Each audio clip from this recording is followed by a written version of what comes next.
জি 24 ঘন্টা Indian institute of hotel ম্যানেজমেন্টের studio থেকে আমি সব্যস আছি আপনাদের সঙ্গে। আর এবার আসবো আলোচনায় অভিষেক বন্দ্যোপাধ্যায়ের মেগা বৈঠক এখনো পর্যন্ত চলছে। বৈঠক থেকে একের পর এক সিদ্ধান্ত সামনে আসছে, যেখানে বেশ কিছু গুরুত্বপূর্ণ সিদ্ধান্তের কথা বলেছেন।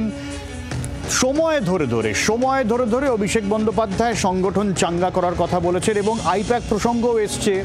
আমরা সেই আইপ্যাকের প্রসঙ্গেই আগে আসি, যেখানে আইপ্যাক নিয়ে বার্তা দিয়েছেন যে টাকা তোলার যদি অভিযোগ থাকে তাহলে একেবারে নির্দিষ্ট ফোন নাম্বার দিয়ে দিয়েছেন, যে ফোন নাম্বারে অভিযোগ করতে হবে। কেউ বলে আইপ্যাক থেকে এসেছি, যাচাই করবেন আইপ্যাকের নামে, তার নামে টাকা তোলা যাবে না। যদি এরকম কিছু হয় নির্দিষ্ট নম্বরে অভিযোগ করতে বলেছেন তিনি। আমরা আলোচনায় ফিরবো। আমাদের সঙ্গে রয়েছেন অধ্যাপক বিশ্বজিৎ দাস এবং বিজেপির জ্যোতি চ্যাটার্জি। আমি শুরুতে বিশ্বজিৎদার কাছে যাব। বিশ্বজিৎ দা, বেশ কিছু গুরুত্বপূর্ণ সিদ্ধান্ত হয়েছে, আমি আগে আসবো। তবে আইপ্যাকের প্রসঙ্গ যেহেতু উঠলো, আইপ্যাক নিয়ে গত কদিন আগে মদন মিত্র হইচই ফেলে দিয়েছিলেন। তারপর আমরা দেখলাম মমতা বন্দ্যোপাধ্যায়ের সভায় আইপ্যাক যে থাকছে এটা মোটামুটি একটা নিশ্চিত হয়ে গেল।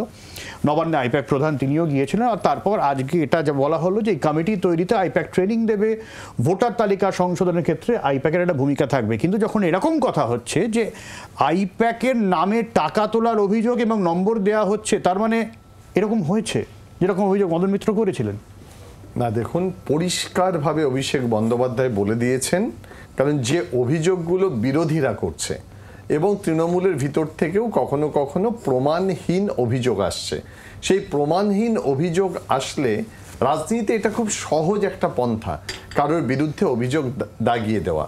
মুখ্যমন্ত্রী মমতা বন্দ্যোপাধ্যায় এবং অভিষেক বন্দ্যোপাধ্যায়কে নিয়ে দল, কোনো বিরোধ নেই, এবং সেখানে মমতা বন্দ্যোপাধ্যায় বলে দিয়েছিলেন আইপ্যাক থাকছে। অভিষেক বন্দ্যোপাধ্যায় স্বচ্ছতার জায়গায় পরিষ্কার করে বলে দিলেন, যদি, এই শব্দটা ইম্পর্টেন্ট, যদি অভিযোগ থাকে তাহলে প্রশ্ন করুন। যদি অভিযোগ থাকে মানে এটা নয় যে তার বিরুদ্ধে যে অভিযোগ ছিল সত্যিই ছিল, টাকা তুলছিল কিনা, একেবারে নয়। আইপ্যাক যদি টাকা তুলতো তাহলে সেটা এতদিন চাপা থাকতো না। শুধু নয়, অভিষেক বন্দ্যোপাধ্যায় এবং মমতা বন্দ্যোপাধ্যায় তাদের বিরুদ্ধে উপযুক্ত ব্যবস্থা নিতেন।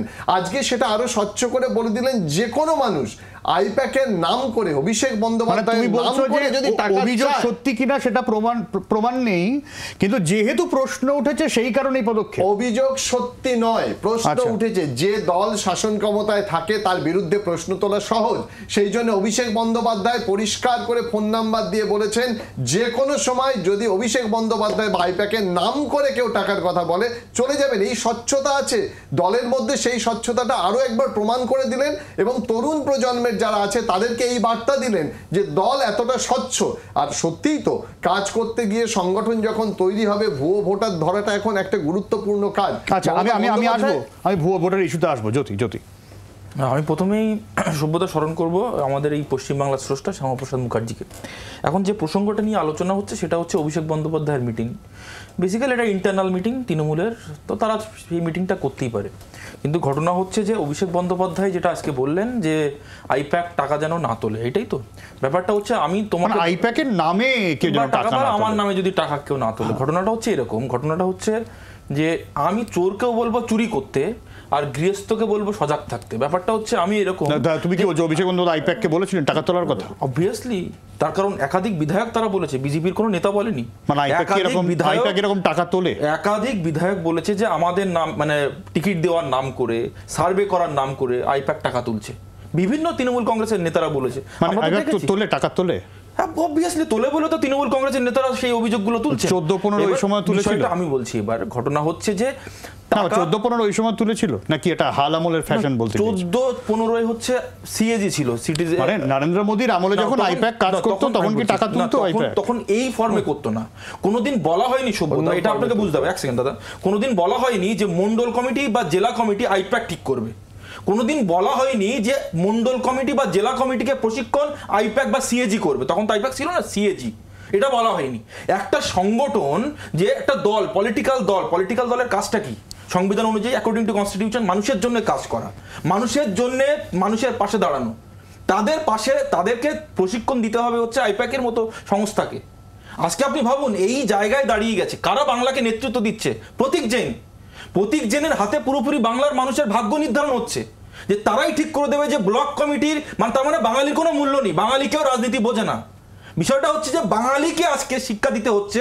দুর্ভাগ্যের বিষয় হচ্ছে নেতাজির বাংলা, শ্যামাপ্রসাদ মুখার্জির বাংলায় আজকে ব্লক কমিটি, যদিও তারা এখন টাকা তুলতে তুলতে যে লেভেলে পৌঁছে গেছে 70-30-এর ভাগ, যেটা আমাদের তৃণমূল কংগ্রেসের নেতৃত্ব একাধিকবার বলেছে যে 70 ভাগ তোমরা তৃণমূল কংগ্রেসকে দেবে, 30 ভাগ তোমরা নিজের কাছে রাখবে। তুলতে তুলতে হয়তো ভুলে গেছে। ফলে আজকে বাঙালিকে এই প্রতীক জেনের মতো বাইরে থেকে এসে তাদেরকে প্রশিক্ষণ করতে হচ্ছে। আচ্ছা, একদম অন্য ন্যারেটিভ দিল কিন্তু জ্যোতি বিশ্বজিৎ দা। Narrative not a fact. অবাঙালি শব্দটা বা অবাঙালিদের যদি এই আলোচনার মধ্যে নিয়ে আসা হয় তাহলে ভারতীয় জনতা পার্টির অনেক সুবিধা। না, কারণ আমি ডিস্টার্ব করিনি জ্যোতি, কারণ তাদের বিশ্বাস যে অবাঙালি ভোটটা তারা পাবে। তাই দেখো, যে আলোচনা যেখান থেকেই শুরু হোক, এই আলোচনার মাধ্যমে অবাঙালি চলে গেল, কিন্তু অবাঙালি এলাকাতেও তৃণমূল কংগ্রেস বেশি ভোট পেয়েছে। এক, দ্বিতীয়ত এই যে বারবার আইপ্যাকের নামে কুৎসা ছড়ানো, কারা ছড়াচ্ছে? দু ধরনের রাজনীতিবিদরা। এক হচ্ছে বিরোধী দলের রাজনীতিবিদরা, যারা কিনা কোনো ইস্যু নেই, একেবারে গোহারা হাঁটছে মাঠে, সমাজমূল কল্যাণমূলক প্রকল্পের কাছে হাঁটছে। আরেক হচ্ছে দলের ভিতরে কিছু কর্মী, কিছু নেতা আছেন যারা দলে কলকে পাচ্ছে না, গুরুত্ব পাচ্ছে না, তারা ভেসে থাকতে চাইছেন এই ধরনের অভিযোগে। প্রতীক জৈন এমন একজন ব্যক্তি যিনি কিনা বৈজ্ঞানিক ভাবে এটা দেখানোর চেষ্টা করছেন, পরিষেবা করে দেখানোর চেষ্টা করছেন। তিনি ঠিক করে দেন না, তিনি খালি একটা পথ দেখান এবং তার সার্ভে করা কাজ। প্রতীক জৈনকে ধরে যদি তৃণমূল কংগ্রেসকে ব্যাখ্যা করা হয়, সেটা নয়।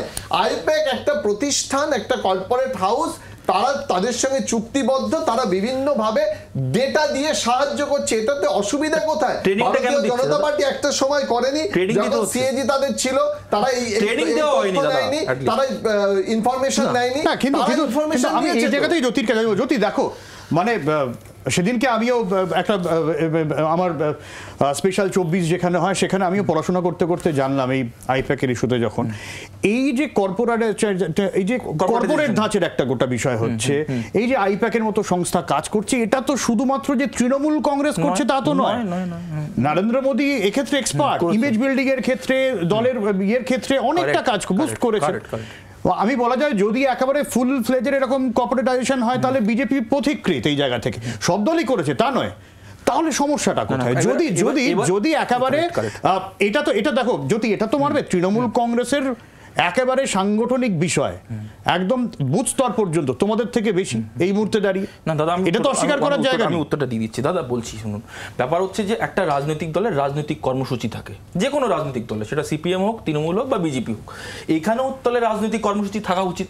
কিন্তু আমি উত্তরটা দিচ্ছি। বিষয়টা হচ্ছে ভারতীয় জনতা, এটা ঠিক যে ভারতীয় জনতা পার্টি বিভিন্ন সার্ভে এজেন্সি দিয়ে সার্ভে করায়, সব ঠিক আছে, সব মানছি আমি। কিন্তু কোশ্চেনটা হচ্ছে, কোনোদিন আমি তো যেটা বললাম, ব্লক স্তরের কোনো নেতাকে প্রশিক্ষণ করাবে আইপ্যাক, এটা কোনোদিন আমি শুনিনি।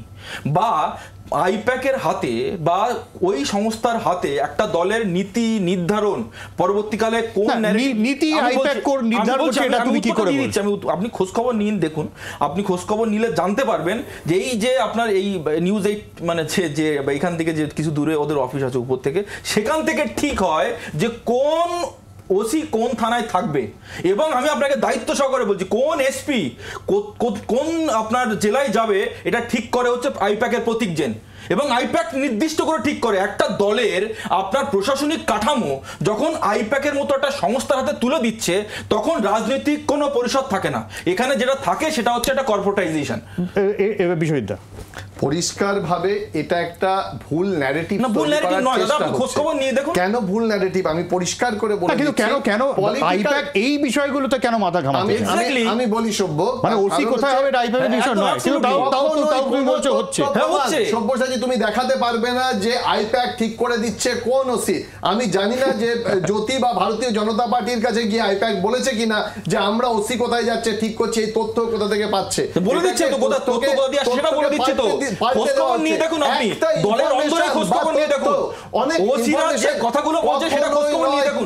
সব কথা তো এরকম ভাবে দুম করে বলা সম্ভব না। না, এটা রাজনৈতিক দৈন্যতা, যেটা না পেরে বলা হচ্ছে। এই পলিটিক্যাল পিআর এর কথা তুমি বলেছিলে, সারা ভারতবর্ষে পলিটিক্যাল পাবলিক রিলেশন বা পলিটিক্যাল ইমেজ তৈরি শুরু করেছিল ভারতীয় জনতা পার্টি। তাদের যে পরিমাণ টাকা আছে, তারা টাকা দিয়ে ভোটার কিনতে চেয়েছে, দেশ কিনতে চেয়েছে। সুতরাং সেই জায়গায় দাঁড়িয়ে তারপরেও যাতে দেশের ভাবমূর্তি ভালো থাকে তার তার জন্য পলিটিক্যাল পিয়ার অ্যাপয়েন্ট করেছে। আজকে প্রতীক জৈনের দিকে আঙুল তুলছে যারা, তারা জানে না, তাদের কাছে তথ্য নেই যে প্রতীক জৈন আসলে একটা সার্ভে ডেটা এনে সেই ডেটাগুলোকে দিচ্ছে। প্রতীক জৈন রাজনৈতিক নীতি নির্ধারণ করছে না, এটা পুরোপুরি ভুল ন্যারেটিভ এবং রাজনৈতিকভাবে ভুল ব্যাখ্যা। কারণ এটা বললে বাজার গরম করা যায়, এটা বললে ভোটারদের কাছে পৌঁছানো যায় না। ভোটাররা প্রতীক জৈনকে চেনে না, তারা তাদের কর্মীদের চেনে, তাদের নেতাদের চেনে। এই যে ডেটার কথা হলো, যদি তোমরাও তো কেন্দ্রীয় স্তরে তোমাদের নেতারা কয়েকদিন আগে এসেছিলেন, একটি বেসরকারি সংস্থার তরফ থেকে একেবারে বুথ লেভেল পর্যন্ত সমীক্ষা করা হয়েছে তোমাদের তরফে যে কোথায় বিজেপির শক্তি বেশি, কোথায় কম। ফলে বেসরকারি সংস্থার সাহায্য তো তোমরাও নিচ্ছ, তৃণমূলও নিচ্ছে না, নিচ্ছে, কিন্তু ঘটনা হচ্ছে যে তারাই পরিচালনা করছে একটা দলকে, একটা অ্যাডমিনিস্ট্রেশনকে পরিচালনা করার দায়িত্ব তাদের পরে সমর্পণ করা হয়েছে। এবং কোথায় কি, আমি তো বারবার করে একটা জিনিস বলছি, তাদের কাজ হতে পারে যে তোমরা করো, অসুবিধা কি? আমাদের একদমই নেই। তোমরা তো বুথ স্তর পর্যন্ত সংগঠন চাঙ্গা করতেই হিমশিম খাচ্ছ, হ্যাঁ কি না? না না, আমি বলি হ্যাঁ কি না? না, বিষয়টা হচ্ছে এটাও একটা ন্যারেটিভ যে বুথ স্তর পর্যন্ত আমাদের কোথাও কিছু নেই। এই তো সদস্য সংগ্রহ অভিযান নিয়ে কত কিছু হলো, তারপরেও আমি বলছি দাদা, বিয়ে বাড়িতে গিয়ে পর্যন্ত সদস্য সংগ্রহ করতে হচ্ছে, কিন্তু তারপরে দাঁড়িয়ে না না, যদি এটা স্বীকার করতে পারো বুথ স্তর পর্যন্ত সংগঠন নিয়ে কেন্দ্রীয় নেতাদের অসন্তোষ একেবারে বারবার প্রকাশ্যে চলে এসেছে। কোনো অসন্তোষ নেই তোমাদের বুথ স্তর পর্যন্ত সংগঠন চাঙ্গা। আমি উত্তরটা দিয়ে দিচ্ছি। বিষয়টা হচ্ছে, দেখুন, ফার্স্ট অফ অল হচ্ছে বাংলায় সংগঠন করতে গেলে দেখুন শুভেন্দু অধিকারীর বিরুদ্ধে 2021 সালের আগে পর্যন্ত যদি আমি দেখি, তাহলে তার বিরুদ্ধে কেসের সংখ্যা ছিল 0। 2021 সালের পরে তার বিরুদ্ধে কেসের সংখ্যা হচ্ছে 74। একটা প্রোগ্রাম করতে গেলে হাইকোর্টের দরজায় খটখটাতে হচ্ছে। এই জায়গায় দাঁড়িয়ে আমাদের 154 খানা কর্মী পৃথিবীর বুক ছেড়ে চলে গেল। সুতরাং রাজনীতি করাটা ওয়েস্ট বেঙ্গলে যে কতটা কঠিন, এই মমতা বন্দ্যোপাধ্যায়, পুলিশ এবং তৃণমূল কংগ্রেসের সৌজন্যে ভাবতে পারছেন? শুধুমাত্র বিজেপি করার অপরাধে একজন মহিলাকে ধর্ষিতা হতে হলো, শুভ্রচিতা, যেটা তোমাদের ক্যামেরাতে কিছুদিন আগে দেখিয়েছে নারায়ণগড়ে। একটা মহিলা, সে বিজেপি করেছে, বিজেপি করে, সেজন্য তাকে পার্টি অফিসে নিয়ে গিয়ে মুসলেকা দিয়ানা করিয়েছে যে বিজেপি আর করা যাবে না, আর তারপরেও তাকে আমি ধরে নিচ্ছি এই ধরনের অন্যায় হচ্ছে। এই জায়গায় দাঁড়িয়ে বিরোধী হিসেবে তো তোমাদের একটা পাল্টা বিকল্প তৈরি করা উচিত, তার জন্য সংগঠন। আমি বলছি অভিষেক বন্দ্যোপাধ্যায় আজকে বলেছেন সংগঠন নিয়ে বাড়তি কথা বলে জোর দেওয়ার কথা বলেছেন, যেখানে 5 দিনের মধ্যে, যদি 5 দিনের মধ্যে জেলা কমিটি তৈরি করার নির্দেশ দিয়েছেন তিনি। 21শে মার্চ থেকে ব্লক স্তরের কমিটি তৈরি হবে এবং টাউন কমিটি তৈরি হবে, 30 জনের ভোটের কাজ একজন সুপারভাইজার দেখবেন, এই সমস্ত একেবারে দিক নির্দেশ করে দিয়েছেন। তোমরা এখনো পর্যন্ত কমপ্লিট জেলা সভাপতিদের লিস্ট বার করতে পারোনি, রাজ্য সভাপতি কে হবে তা নিয়ে এখনো পর্যন্ত বিতর্ক চলছে। উত্তরটা দিয়ে দিচ্ছি। বিষয়টা হচ্ছে, দেখুন, স্বাধীনতার পরে পরবর্তীকালে যতগুলো বিরোধী দল এসেছে এখানে, মানে ধরুন 51 সালের পর থেকে যতগুলো বিরোধী দল পশ্চিমবাংলার মাটিতে ক্ষমতায় ছিল, তার মধ্যে সব থেকে বেশি ভোট পার্সেন্টেজ কিন্তু বিজেপিই পাচ্ছে। যেটা বলা হচ্ছে যে বিজেপির কিছু নেই, কোথাও কিছু নেই, তা সত্ত্বেও অনেকে বলে যে মমতা বন্দ্যোপাধ্যায় লড়াই করতো, মুখ করতো, তমুক করতো, তা সত্ত্বেও 2006 সালে মমতা বন্দ্যোপাধ্যায়ের ভোট পার্সেন্টেজ ছিল 27%। সেই 27 থেকে পরবর্তীকালে তারা 11 সালে ক্ষমতায় এসেছে। অথচ সেই জায়গায় তোমাদের যে থিওরি 5% এর ডিফারেন্স, 4%। আমি এই জায়গা থেকে আমি 26 সালে এই 4%টা আর থাকবে না। আমি আপনাকে আমি এই জায়গাতে একটু বিষয় একদম একটু নিরপেক্ষ আমি তোমার কাছ থেকে উত্তরটা চাইবো। এই যে 4% এর ডিফারেন্সের কথা বিজেপি বলছে, তার মানে আমি তর্কের খাতিরে ধরে নিচ্ছি সাধারণ মানুষের মধ্যে মমতা বন্দ্যোপাধ্যায়ের সরকারের বিরুদ্ধে ক্ষোভ আছে, বিকল্প হিসেবে বিজেপিকে তারা চাইছে। বিজেপির দাবি তৃণমূল এটাকে আটকে দিচ্ছে, রিগিং, ছাপ্পা এই ধরনের, এবং 16 লক্ষ ভুয়ো ভোটার। এই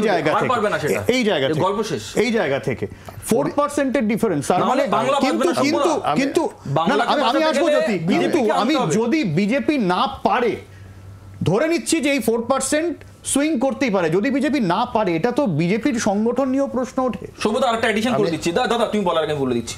এখান থেকে 2024-এর যখন লোকসভা নির্বাচন হচ্ছে, আমরা এখানে যখন প্রচার করছি, তখন আরেকটা বিধানসভা নির্বাচন হচ্ছিল পার্শ্ববর্তী রাজ্য উড়িষ্যাতে। আমরা কেউই ভাবিনি, ইনফ্যাক্ট তুমিও ভাবনি হয়তো, বা বিশ্বজিৎ দা নিজেও ভাবিনি যে বিজেপি ক্ষমতা আসবে, নবীন পটনায়ককে সরিয়ে। আমরা কিন্তু বিজেপি সরকার ওখানে গড়েছি। তো সুতরাং এবারও একইভাবে যেমন মহারাষ্ট্র, হরিয়ানা, উড়িষ্যার মতো যেমন কেউই ভাবেনি যে আসবে, এখানেও বিজেপি সরকার গঠন করতে চলেছে, আর না হলে বাংলা বাঁচবে না। পরিষ্কার কথা, 4%টা আরো কমবে বলে যে আশা জ্যোতি করছে, আমার বিশ্বাস ওই 4%টা 14 বা 24% গেন হবে তৃণমূল কংগ্রেসের। কেন আমি বলছি কেন। প্রথম কথা হচ্ছে তৃণমূল কংগ্রেস ভারতীয় জনতা পার্টির যে ভুয়ো ভোটারের খেলা সেটা ধরে ফেলেছে, যেটা দিয়ে দিল্লিতে ভোট করা হয়েছে, যেটা দিয়ে মহারাষ্ট্রে ভোট করা হয়েছে। এই 16 লক্ষ ভোটার যদি ভুয়ো হয়, তৃণমূল কংগ্রেসের সেই ধক আছে প্রত্যেকটা ভুয়ো ভোটারকে এখান থেকে সরিয়ে দেওয়া। তৃণমূল কংগ্রেস কিন্তু বলছে না যে ভুয়ো ভোটার হলেই তারা ধরবে। আর ভাবো, একটা রাজনৈতিক দল তারা অন্য দলের সংগঠনে কি হচ্ছে সেটা নিয়ে যতটা তারা রাজ্য সভাপতি নির্বাচন করতে পারলো না, অথচ প্রতিজন কি করে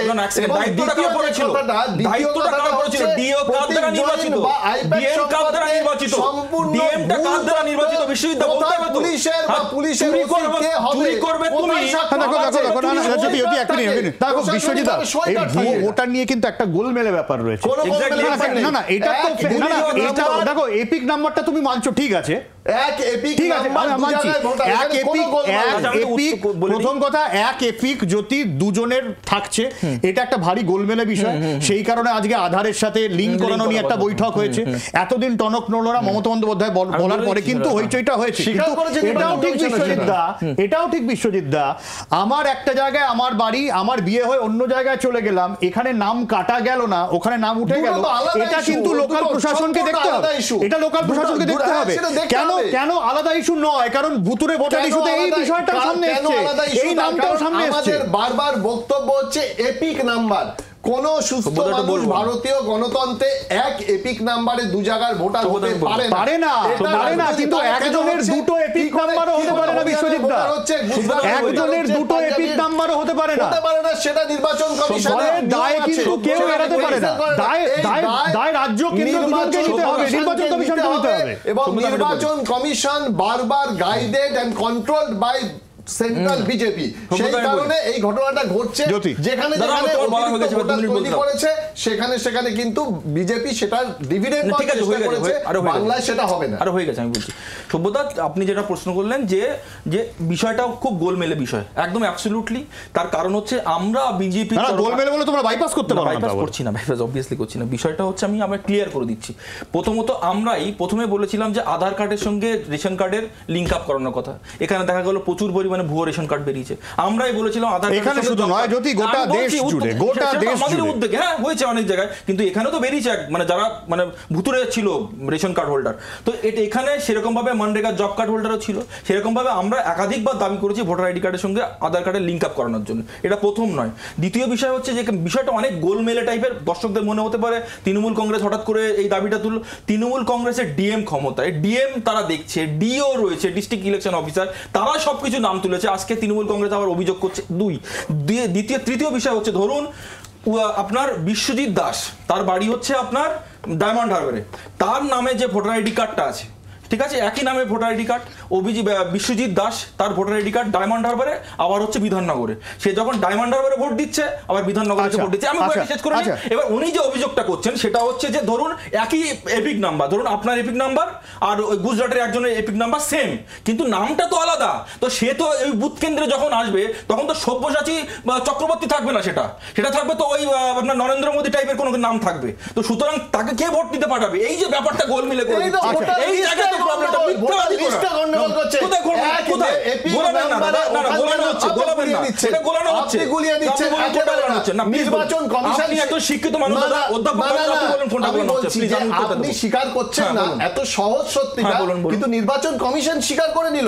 শুধু স্বীকার কি স্বীকার করেছে? এপিকের গন্ডগোল আছে, কি গন্ডগোলটা কি? না গন্ডগোলটা ভাবে না, না না গন্ডগোলটা কি? গন্ডগোলটা গন্ডগোলটা বলছি তো, গন্ডগোলটা হচ্ছে এটা যেটা আপনারা বলতে চাইছেন। আচ্ছা আচ্ছা, না না না না বিশ্বজিৎ জ্যোতি, না না না দেখো গন্ডগোল আছে এবং না জ্যোতি বিশ্বজিৎ না না না না, এটা নিয়ে আমরা বহু তর্ক করেছি, বহু বিতর্ক করেছি বিশ্বজিৎ দা, এটা নিয়ে বহু তর্ক বিতর্ক হয়েছে, আরো তর্ক বিতর্ক হবে, কিন্তু দুজনকেই দায় নিতে হবে। সাধারণ মানুষ তোমাদের এই রাজনৈতিক মারপ্যাচের জন্য ভুক্তভোগী হবে। একজন সাধারণ মানুষ যার দুটো এপিক কার্ড, সে জানেই না হরিয়ানা জানায় তার নামে এপিক কার্ড আছে, তাকে আমরা ভুতুরে ভোটার বলে ট্যাগ করে দেবো, এই অধিকার কোনো রাজনৈতিক দলের বর্তায় না। এটা দায় প্রত্যেককে নিতে হবে। আমি আমাদের সময় খুব কম, আমি যে বিষয়টা আসতে চাইবো, আজকে যেটা দিয়ে আমরা আলোচনা শুরু করেছিলাম অভিষেক বন্দ্যোপাধ্যায়ের বৈঠক। অভিষেক বন্দ্যোপাধ্যায় সংগঠনে আবার সক্রিয়ভাবে ফিরছেন, সেখানে আইপ্যাক কাজ করছে, একেবারে ধরে ধরে ডেডলাইন দিয়ে দিচ্ছেন সংগঠন গোছানোর। এই জায়গায় দাঁড়িয়ে তোমাদের সংগঠনের কি হাল?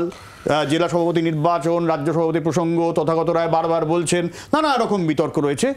কি মনে হয় তৃণমূল কি 26-এর আগে দু কদম এগিয়ে থেকে খেলা শুরু করছে?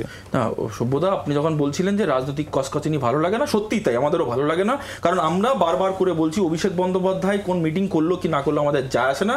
আমরা কনসার্ন হচ্ছে 9 বছর ধরে এসএসসিটা বন্ধ, আমরা কনসার্ন হচ্ছি আপনার 6 লক্ষ শূন্য পদ অ্যাবলিশ করে দেওয়া হয়েছে, আমরা কনসার্ন হচ্ছি আশা কর্মীদের বেতনটা বাড়ছে না, আমরা কনসার্ন হচ্ছি নার্সদের নিয়োগ হচ্ছে না, আমরা কনসার্ন হচ্ছি আপনার স্বাস্থ্যক্ষেত্রে ডাক্তারদের নিয়োগ নেই, আপনার একজন কর্মরত ডাক্তারকে 36 ঘন্টা ধরে নিয়োগ তাকে ডিউটি করতে হচ্ছে। এগুলো তোমাদের কনসার্নটাকে চেঞ্জ করার জন্য তোমাদের ক্ষমতা আসতে হবে। আমি বলছি দাদা, তার জন্য কি করছো তোমরা? ক্ষমতা নয়, আমি বলছি যে এই কথাগুলো বিরোধী দল হিসেবে আমরা একাধিকবার বলে যাচ্ছি। কোন অভিষেক বন্দ্যোপাধ্যায় কি মিটিং করলো আমাদের তাতে কিছু যায় আসে না। আমাদের দাবি হচ্ছে 9 বছর ধরে এসএসসি যেটা বন্ধ সেটা অবিলম্বে চালু করতে হবে, আমরা আসলে চালু করব। আমরা বলছি আশা কর্মীদের বেতন বৃদ্ধি করব, সিভিক পুলিশদের বেতন বৃদ্ধি করব। গেলে তো সংগঠনটাকে গোছাতে হবে, তার জন্য তো আমাদের দাবিগুলো রাখছি আমরা। আর তাই দাবি দিয়ে মানুষটাই ক্ষমতায় আনবে আমাদেরকে কোনো রিগিং করার দরকার নেই, কোনো চোর আমাদেরকে ক্ষমতায় আনবে না। মানে তুমি বলতে চাইছো যে বিজেপির ক্ষমতায় আসাটা একটা ন্যাচারাল সিলেকশন? না, বাংলার মানুষ সেটা বিজেপিকেই নিয়ে আসবে, ন্যাচারাল সিলেকশন নিয়ে আসবে না, বিশ্বাস কোন প্রতীকজন নিয়ে আসবে না, বাংলার মানুষই নিয়ে আসবে। চ্যাটার্জি মুখার্জি নিয়ে আসবে, চ্যাটার্জি মুখার্জি নিয়ে আসবে, কোনো প্রতীকজন নিয়ে আসবে না।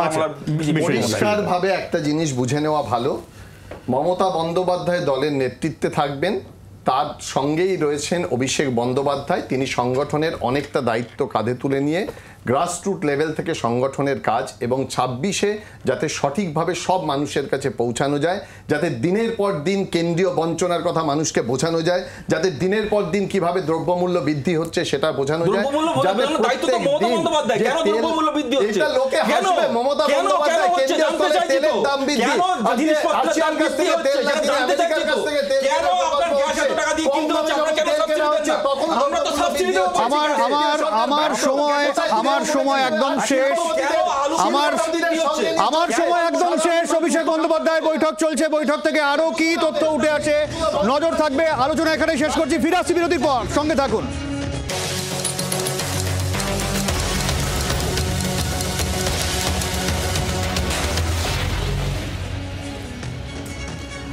যেরকম আপনাদের জানাচ্ছিলাম যে মহা বৈঠক, মেগা বৈঠক, সংগঠন গোছাতে বাড়তি নজর দিচ্ছেন অভিষেক বন্দ্যোপাধ্যায়। সাংগঠনিক জেলা ধরে সমন্বয় রেখে কাজ করার বার্তা, 5 দিনের মধ্যে জেলা কমিটি তৈরি করার নির্দেশ, এমনটাই জেলা সভাপতিদের নির্দেশ দিয়েছেন অভিষেক বন্দ্যোপাধ্যায়। 21শে মার্চ থেকে ব্লক স্তরের কমিটি তৈরি হবে, আর ব্লক স্তরের কমিটির পর তৈরি হবে টাউন কমিটি। ব্লক কমিটি হবে 30 জনের, এমনটাই অভিষেক বন্দ্যোপাধ্যায় জানান। ভোটের কাজ দেখবেন একজন সুপারভাইজার, ব্লক সভাপতি যেন সুপারভাইজার না হন, এমনটা অভিষেক বন্দ্যোপাধ্যায় বলে দিয়েছেন। 28শে মার্চ থেকে অঞ্চল কমিটি তৈরির নির্দেশ দেওয়া হয়েছে, আর এই অঞ্চল কমিটি তৈরির জন্য ডেডলাইন 3রা এপ্রিল। 4ঠা এপ্রিলের মধ্যে বুথ স্তরের কমিটি তৈরির নির্দেশ।